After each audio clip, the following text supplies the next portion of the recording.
بسم اللہ الرحمن الرحیم۔ السلام علیکم۔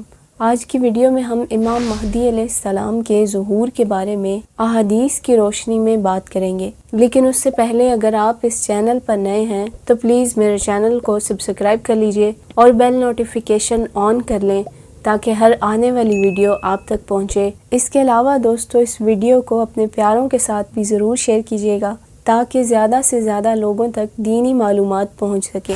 جب زمین میں لوگ مصائب و آلام، ظلم و ستم میں اس طرح مبتلا ہوں گے کہ انہیں کوئی جائے پناہ نہیں حاصل ہوگی اور کوئی ایسا نجات دہندہ نظر نہیں آئے گا کہ وہ اس کی طرف رجوع کریں، تو ایسے حالات میں ایک شخص جو نبی پاک صلی اللہ علیہ وسلم کے اہل بیت اور اطرت سے ہوگا، اس کا ظہور ہوگا۔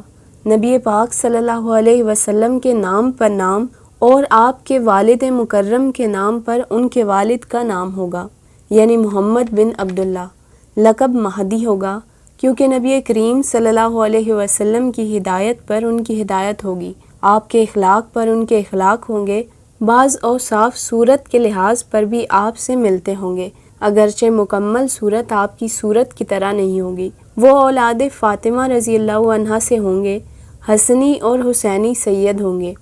جس طرح حضرت ابراہیم علیہ السلام کے بیٹے حضرت اسحاق علیہ السلام کی اولاد سے کئی نبی آئے، لیکن حضرت اسماعیل علیہ السلام کی اولاد سے ایک ہی تمام کے سردار اور خاتم آئے، اسی طرح حضرت امام حسین رضی اللہ عنہ کی اولاد سے کئی جلیل القدر اولیاء کرام آئے، لیکن حضرت امام حسن علیہ السلام کی اولاد سے ایک ہی ہستی کا ظہور ہوگا جو تمام سے زیادہ صاحب قدر، صاحب مرتبہ ہوں گے۔ رمضان شریف کے مہینہ میں خراسان کی جانب سے کئی لوگوں کے ساتھ مکہ مکرمہ میں آئیں گے۔ اولیاء کرام جو ابدال کہلاتے ہیں طواف کعبہ میں مشغول ہوں گے، تو وہ آپ کو طواف کرتے ہوئے پہچان جائیں گے، ان کی بیعت کریں گے، یہ عدل و انصاف سے سرزمین کو بھر دیں گے۔ ان کے عدل و انصاف کی تعریف آسمان والے، زمین والے سبھی کریں گے۔ جہاں فرشتے تعریف کر رہے ہوں گے وہاں انسان، بلکہ حیوانات، درندے، پرندے، پانی کے جانور،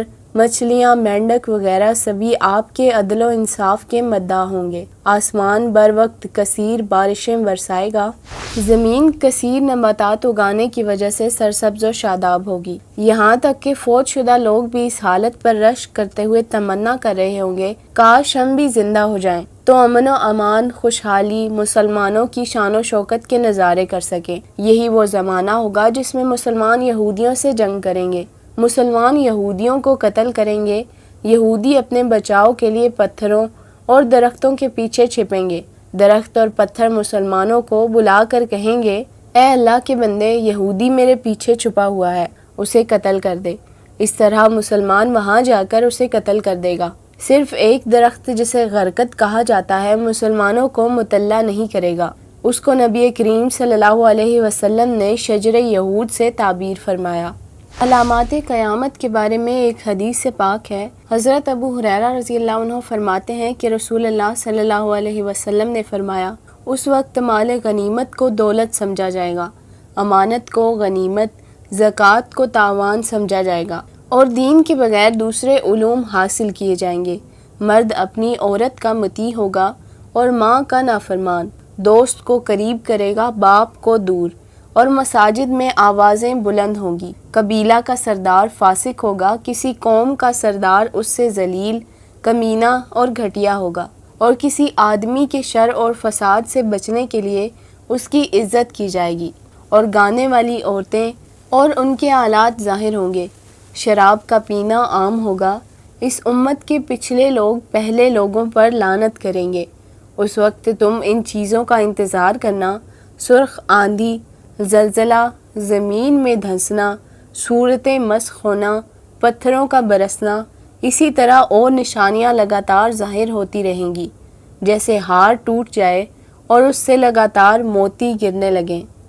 حضرت ابو ہریرہ رضی اللہ عنہ فرماتے ہیں کہ نبی کریم صلی اللہ علیہ وسلم نے فرمایا، قسم اس ذات کی جس کے قبضہ قدرت میں میری جان ہے، اس وقت تک دنیا ختم نہیں ہوگی یہاں تک کہ ایک شخص کا قبر سے گزر ہوگا، وہ اس پر تڑپے گا اور کہے گا کاش اس قبر والے کی جگہ میں ہوتا۔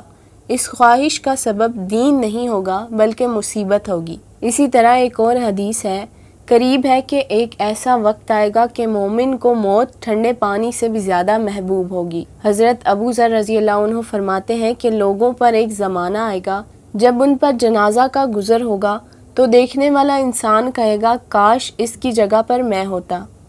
ایک اور حدیث پاک ہے جس میں رسول اللہ صلی اللہ علیہ وسلم نے ارشاد فرمایا، اس وقت تک قیامت قائم نہیں ہوگی یہاں تک کہ مال بہت زیادہ ہو جائے گا، مال کو بہایا جائے گا، یہاں تک کہ ایک آدمی مال کی زکوٰۃ لے کر نکلے گا، کوئی قبول کرنے والا نہیں ہوگا، یہاں تک کہ عرب کی سرزمین سرسبز و شاداب ہو جائے گی، اس میں نہریں جاری ہو جائیں گی۔ مال کی زیادتی بھی حقیقت میں انسان کا امتحان ہے کہ کون سا انسان اس امتحان میں کامیاب ہوتا ہے۔ مالدار بھی ہو اور رب تعالیٰ کو یاد بھی کرے، وہ انسان خوش قسمت ہے۔